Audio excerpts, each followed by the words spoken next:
దేవుని కృప మరియు రక్షణ. కీర్తనకర్త చివరిగా ఇలా అంటున్నారు: కావున నీ దర్శనకాలమందు భక్తిగలవారందరూ నిన్ను ప్రార్థన చేయుదురు. విస్తార జల ప్రవాహములు పొరలివచ్చినను నిశ్చయముగా అవి వారిమీదికి రావు. నా దాగుచోటు నీవే. శ్రమలో నుండి నీవు నన్ను రక్షించెదవు. విమోచన గానములతో నీవు నన్ను ఆవరించెదవు.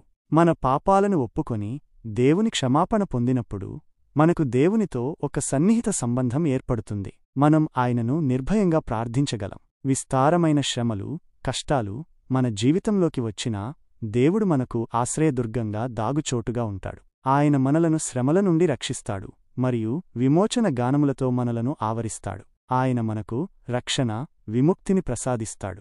కాబట్టి ప్రియమైన స్నేహితులారా, మన జీవితంలో ఏ పాపమున్నా దాన్ని దాచిపెట్టుకుని భారం మోయకండి. దావీదువలే, రైతు కథలోని వ్యక్తివలే మనం దేవుని ఎదుట మన పాపాలను హృదయపూర్వకంగా ఒప్పుకుందాం. ఆయన నమ్మదగినవాడు, న్యాయవంతుడు, మన పాపాలను క్షమించడానికి సిద్ధంగా ఉన్నాడు. పాపక్షమాపణ ద్వారా వచ్చే నిజమైన ధన్యతను, దేవునితో ఉన్న ఆ సన్నిహిత సంబంధాన్ని అనుభవిద్దాం. అప్పుడు మనం కూడా నా దాగుచోటు నీవే, శ్రమలో నుండి నీవు నన్ను రక్షించెదవు, విమోచన గానములతో నీవు నన్ను ఆవరించెదవు అని సంతోషంగా పాడుతాము. ఆమేన్.